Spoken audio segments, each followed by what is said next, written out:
Saludos a todos y a todas, compañeras y compañeros de guerra. Bienvenidos a otro episodio de Política Mundial. Mi nombre es Misael Rodríguez y transmito desde la ciudad de Oaxaca. Este es el episodio número 47.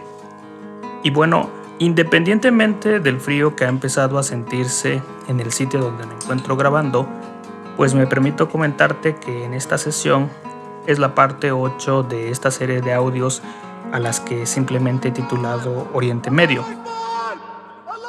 Por si deseas escuchar los demás audios complementarios a esta serie, te dejo el enlace para que puedas hacerlo.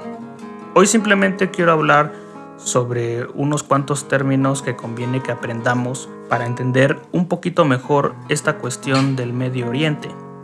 Esos términos pues hacen referencia a palabras como yihad, fundamentalismo, sufismo, salafismo, etc.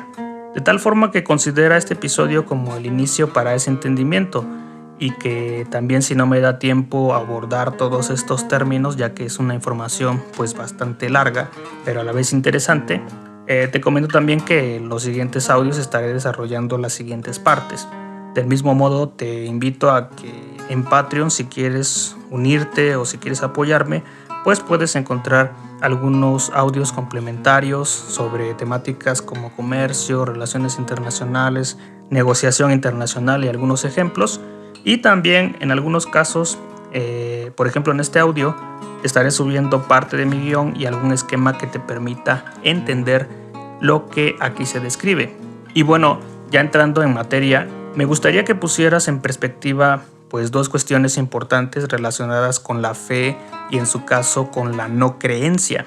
Como sabes, en el mundo pues el ser humano siempre ha tratado de responder a las preguntas que hacen referencia a esa existencia o no de Dios.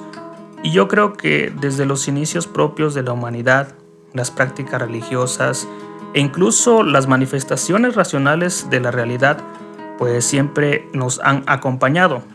Por lo tanto, existen dos formas de interpretar la realidad a las que para este episodio vamos a llamar logos y mitos.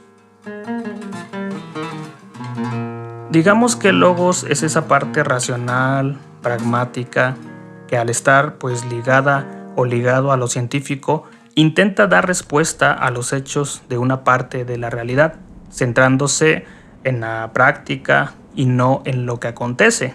Y por el otro lado, el mitos, como esa segunda forma de interpretar la realidad, intenta dar un sentido a la existencia con la creencia pues, de lo eterno, lo universal, quizás lo espiritual, y por lo tanto se va centrando en esa área de los significados.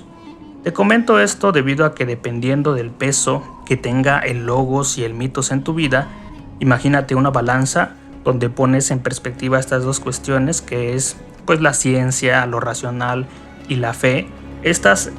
Con estas intentarás responder a tu mundo y a la naturaleza con un enfoque digamos un poquito más científico, más humanista quizá, más tangible, más religioso, menos intangible, etc. Es decir que esa realidad pues la llevas o la vas a llevar, mejor dicho, a lo racional o hacia la fe. Y en este contexto, para entender esto que llamamos el Gran Medio Oriente, debemos asimilar que en estos países la parte del mitos pues tendría más peso, es decir, esa parte de lo espiritual, la religión, etc. Por lo tanto, pues esta creencia en lo religioso afecta de gran manera los intentos de personas de Occidente para entender a los países musulmanes. Y por ende, ya habiendo comentado que la fe y la religión pues van a tener un poquito más de peso en estos países, se acepta por tanto la existencia de un solo Dios al que ellos denominan Allah. Debes de recordar que, tal y como te he comentado en los otros audios, el Islam significa entrega y sumisión a Allah y a la interpretación del versículo divino. Así que Dios, al menos en esta religión, al igual que pues las demás religiones del mundo, es un Dios sabio, se presenta a la humanidad o ante los hombres como un Dios justo, que al menos en este caso con la ayuda del arcángel pues Gabriel va entregando su mensaje al profeta Mohammed, etcétera, o Mahoma como algunos le conocen, pues durante más de 20 años. Por lo tanto, La palabra de Dios para ellos es el Corán, y puesto que este libro está escrito en árabe, se considera el árabe como la lengua de Dios. Asimismo, al ser el Corán una revelación que está ligado pues a lo eterno, será por ello la fuente principal de la Sharia o la ley islámica. De hecho, esta cuestión de la Sharia ya la hemos hablado en un podcast anterior. El enlace para que puedas escuchar ese episodio te lo dejo abajo. Y siguiendo con esta breve explicación, el concepto entonces de Islam va respondiendo precisamente a ese sometimiento a Allah y a su ley, en el entendido de que Allah es Dios y que todo lo que existe está sometido a su ley. Entonces podemos clasificar dos puntos importantes para entender un poco más. Esos dos puntos importantes es, como número uno, lo que está sometido a la ley de Allah por el hecho de existir, obviamente, y el colectivo. En esta cuestión del punto número uno que quiero comentarte, pues qué es lo que está sometido a la ley de Allah según esta religión. Pues en este concepto tenemos a los hombres, las plantas, los animales, el cosmos, y como tú sabes, pues para entender esto que te voy a comentar, existen ciertas circunstancias que nosotros como seres humanos pues no podemos controlar. Por ejemplo, el hecho de que vamos a envejecer, enfermarnos, los ciclos fisiológicos y algunas otras cuestiones que tienen que ver precisamente con la cuestión corporal, en algún caso espiritual, si lo ves desde el punto de vista más religioso. Tanto los hombres, las plantas y los animales pasan por este proceso y digamos que no podemos controlar, sino que simplemente se tienen que vivir. En el caso del cosmos pasa algo muy curioso y también algo muy interesante relacionado con este punto número uno, ya que pues de acuerdo a lo que dicen los científicos, la edad del cosmos, algunas cosas relacionadas con las estrellas, la edad de los astros en algún caso, pues se pueden datar. Nacen estrellas, quizás el universo, por decirlo de esa forma, se va expandiendo, hay estrellas que nacen, otras que mueren, etc. Y en el caso del punto número 2, que es el colectivo, que creo yo que es la parte más importante de este estudio de Medio Oriente, es esa parte de la conversión voluntaria al cumplimiento de la Sharia. Y digo esto de conversión voluntaria entre comillas, ya que pues en todas las religiones existen buenos religiosos y malos religiosos que intentan pues convertir de manera un poquito violenta a la gente. De acuerdo al Islam, esta cuestión del cumplimiento de la Sharia fue hecha para los hombres. Y una vez habiendo entendido un poco acerca de quién es Allah, la ley o la Sharia y la conversión voluntaria, los individuos que se encuentran en esta situación se denominan bajo esa forma genérica que llamamos musulmán, que como dato curioso, pues el término viene de la palabra árabe que se pronuncia muslims, que significa sumiso, y te repito, sumiso ¿a quién? Pues a Allah y a su ley.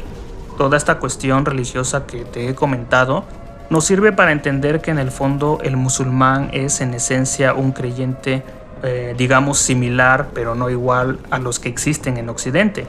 La mayor parte de los creyentes, pues independientemente del sitio donde se sitúen, buscan un mundo mejor, más justo, más bondadoso, buscan el bien al fin de cuentas. Y en esencia el musulmán también busca encontrar pues esa armonía, digamos interna y también un tanto personal, y busca la armonía para el conjunto de la comunidad musulmana a la que pertenece. Esa comunidad musulmana se conoce con el nombre de Umma.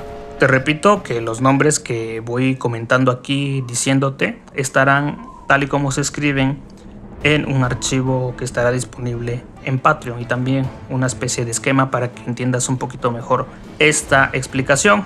Y obviamente para alcanzar esa armonía, en algún caso interna, o esa justicia social, valores al fin de cuentas, pues debe de someterse el musulmán y toda esta comunidad a una serie de normas que son pues la Sharia y la jurisprudencia islámica. Como información adicional, ambas son obligatorias y realizadas por toda la sociedad islámica. Y aquí me gustaría que pusieras un poquito de atención, ya que para llevar a cabo y cumplir cabalmente tanto la Sharia como la jurisprudencia islámica, dentro de la comunidad musulmana se necesita un esfuerzo al que se denomina yihad. Por lo tanto, la palabra yihad significa esfuerzo. Y hay que distinguir que la yihad o el yihad, debido a que el término yihad es masculino en árabe, se divide en yihad menor y yihad mayor, que precisamente es a partir de este punto donde algunos grupos malintencionados, terroristas, salafistas, etcétera, que son otros significados que voy a decir más adelante, interpretan a su manera y hacen ver esta palabra como convertir de manera violenta al infiel, a los que están en Occidente, por decir de algún modo, utilizar la violencia o en algún caso tratar de afectar toda la estructura social, política, económica a través de esa exacerbación de la violencia. Obviamente que estas cuestiones nos llevan a otros términos como terrorismo y demás que estaré yo comentando más adelante. Y bueno, para este episodio creo que es todo. En la próxima sesión vamos a profundizar un poquito más de lo que es el yihad y lo que significa para Occidente. Si te gusta mi contenido, por favor suscríbete a Política Mundial en Spotify. También hay una versión en YouTube para que me apoyes y pues recibe un afectuoso saludo. Hasta la próxima.